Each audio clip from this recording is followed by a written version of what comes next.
आज हम पढ़ेंगे सुरेश नीरव की कहानी पर आधारित खिलौनों ने सिखाया। जब हम अपनी गलतियों से बहुत कुछ सीखते हैं, है ना।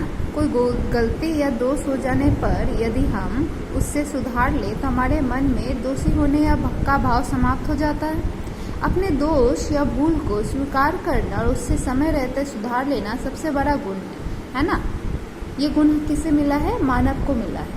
वह बोलकर अपने मन के दुखों को बता सकता है और अपने भूलों को भी स्वीकार कर सकता है। ऐसी एक कहानी आज हम पढ़ेंगे, खिलौनों ने सिखाया।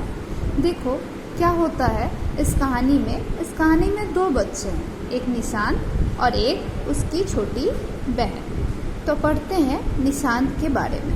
निशांत का जन्मदिन था। मम्मी पापा और दादी ने उसे उपहारों से लाद दिया था, यानी बहुत सारे उपहार दिए थे। दादाजी उसके लिए साइकिल लाए थे। निशांत साइकिल की घंटी बजा बजा कर चारों ओर घर में घूम रहा था।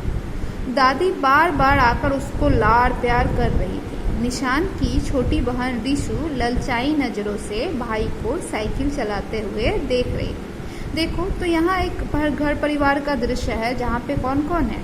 एक निशांत है, एक उसकी छोटी बहन है रिशु, उसके मम्मी पापा है और दादी है। आज क्या है? आज निशांत का जन्मदिन है, तो उसे बहुत सारे उपहार मिले हैं। मम्मी पापा और दादी ने उसे उपहार से लाद दिया है। लाद देने का मतलब होता है जरूरत से ज़्यादा देना, सर से पैर तक उसको उपहार ही मिले हैं, है ना। तो इसको कहते हैं उपहारों से लाद देना। तो जो उसकी बहन है छोटी सी रिशु, जैसे कि आप इस चित्र में देख सकते हो, वो रिशु ललचाई नजरों से भाई को साइकिल चलाते हुए देख रही है। ठीक है, तो भैया मुझे भी चलाने दो ना एक बार। रिशु क्या कहती है? भैया मुझे भी एक बार चलाने दो ना। छोटी सी बच्ची है, उसे ये लालच आ गया है भाई को साइकिल चलाते हुए देखते हुए कि मैं भी उसको चलाऊं। तो इससे पहले कि निशांत कुछ कहता, दादी माँ झिड़कते हुए बोली। झिड़कना यानी कि अच्छे स्वभाव में ना कह के किसी को दुत्कारते हुए कहना। अभी तो मेरे लाल ने चलाना शुरू किया है, तू क्यों नहीं जाकर अपनी गुड़िया और रंगीन कागज की नाव से खेल लेती। देखो बच्चों, यहाँ पर दादी जो झिड़क रही है, झिड़कने की कोई बात थी नहीं, ना कोई उनके पास इसका कारण था। सिर्फ एक कारण कि उनकी दृष्टि में लड़का और लड़की में बहुत बड़ा अंतर है। उनके लिए उनका पोता उनका लाल है। देखो उन्होंने कहा है अभी तो मेरे लाल ने चलाना शुरू किया है, तू क्यों नहीं जाकर अपनी गुड़िया और रंगीन कागज की नाव से खेलती। यानी कि रिशु एक लड़की है तो उसे अपनी गुड़िया और रंगीन कागज के साथ खेलना चाहिए, कि नाव बनाकर खेलना चाहिए। जबकि अच्छे अच्छे महंगे तोहफे और साइकिल चलाना जैसी चीज़ उन्हें उनके लाल के लिए चाहिए।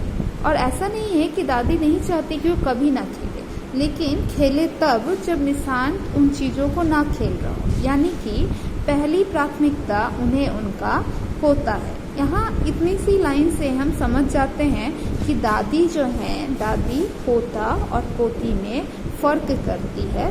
क्यों? क्योंकि उनकी नज़र में लड़का और लड़की समान नहीं है। तो रिशु कहती है, पर दादी मुझे भी भैया जैसी साइकिल और अच्छे वाले खिलौने चाहिए।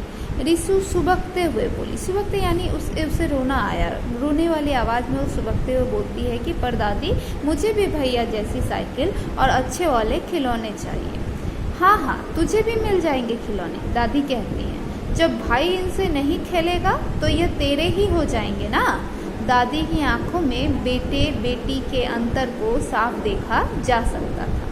देखो दादी क्या कहती हैं, जब रिशु कहती है कि उसे भी ऐसे खिलौने चाहिए तो दादी कहती है कि हाँ जरूर तुझे भी मिल जाएंगे। लेकिन कब? जब रिशु का बड़ा भाई निशांत उन खिलौनों से नहीं खेलेगा, तब वो खिलौने यूं ही जब पड़े रहेंगे तब उनसे कौन खेलेगा? जो घर में रहेगा वही खेलेगा। तो घर में छोटी रिशु है, तो जब निशांत का मन उनसे भर जाएगा तब रिशु उन खिलौने से खेल सकती है, तब वो उसके ही हो जाएंगे।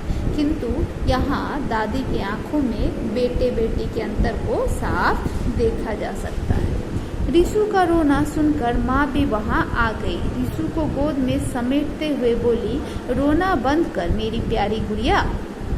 देख परसों रक्षाबंधन है, जब तुम अपने भाई की कलाई पर राखी बांधोगी तब वो तुम्हें सुंदर सा उपहार देगा। माँ क्या कहती है, रिशु को बहलाती है। छोटी सी बच्ची जो रो रही है उसे चुप कराने के लिए कहती है कि रोना बंद कर मेरी प्यारी गुड़िया। यानी माँ की नज़रों में रिशु और निशांत में कोई अंतर नहीं है, वो रिशु को भी उतना ही प्यार करती है। तो उसे क्या समझाती है कि देखो परसों रक्षाबंधन है। रक्षाबंधन क्या होता है? रक्षाबंधन भाई और बहन के प्यार की निशानी है, प्रेम का बंधन है। जब बहन क्या करती है, भाई की कलाई पर उसकी रक्षा के लिए राखी बांधती है और उस राखी के बदले भाई खुशी से अपनी बहन के लिए कुछ तोहफे लाता है उसके लिए, और यह वादा करता है कि जिस प्रकार उसकी कलाई पर बंधा हुआ रक्षा बंधन उसकी रक्षा करेगा, उसी तरह जीवन भर वह भाई उस बहन की रक्षा करता रहेगा। यानी उस बहन की पूरी जिम्मेदारी उसके भाई की होगी। ठीक है, तो यही माँ उसको समझाती है। अब हम आगे पढ़ते हैं। माँ के मुख से रक्षाबंधन और उपहार की बात सुनकर रिशु के चेहरे पर चमक आ गई। उसका दुख जाता रहा। यानी देखो बच्चों को क्या है कि जब कुछ चीज़ के लिए वो दुखी हुई, दादी के व्यवहार ने उसे दुखी कर दिया, पर जैसे ही माँ ने उसे समझाया कि रक्षाबंधन का त्यौहार आ रहा है, उसका भाई उसके लिए तोहफे लाएगा, तो वो उस बात को भूल गई और उसका दुख जाता रहा। इसीलिए उसके चेहरे पर क्या हो गई, चमक आ गई। शाम को हैप्पी बर्थडे के गीत के साथ केक काटा गया। अब शाम हो चुकी है, निशांत का जन्मदिन है, तो केक तो काटा जाएगा। तो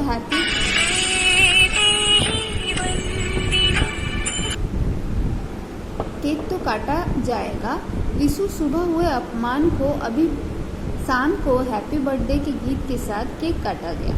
ठीक है, तो रिशु सुबह हुए अपमान को अपनी भूली नहीं थी, इसीलिए भाई को मिले उपहारों को उसने हाथ नहीं लगाया।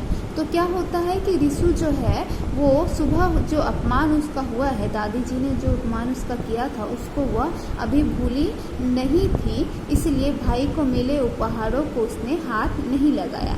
निशांत ने भी बहन को मनाना जरूरी नहीं समझा। निशांत ने क्या किया, उसे इस बात का ख्याल ही नहीं है कि बहन नाराज भी है, उसका अपमान भी हुआ है। उसे ये ज़रूरी ही नहीं लगा कि उसकी बहन को मनाया जाए, समझाया जाए और उसके साथ जो गलत हुआ है उसे ठीक किया जाए। वो भी बच्चा है। रात में खेल कूद से थक कर दोनों बच्चे सो गए। गहरी नींद में सोते ही निशांत ने अपने आप को खिलौनों से घिरा पाया।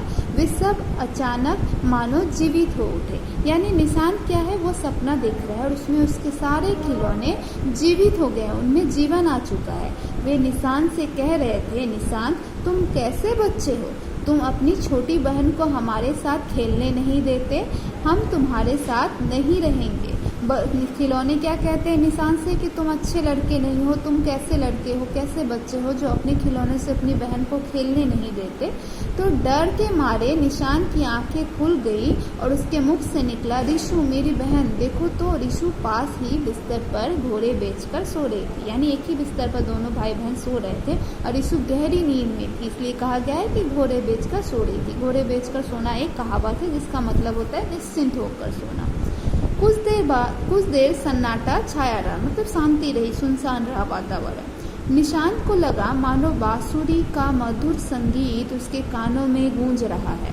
उसे लगा उसकी बहन कुछ कह रही है, दोस्तों मेरे भाई को मत सताओ, उसे छोड़कर कहीं मत आओ, उससे भूल हुई है, उसे क्षमा कर दो, है ना। क्या हुआ, उसे अचानक से उसे लगा कि बहन जो है खिलौनों से कह रही है कि दोस्तों मेरे भाई को मत सताओ, उसे छोड़कर मत जाओ, उससे भूल हुई है, उसे क्षमा यानी कि माफ़ कर दो।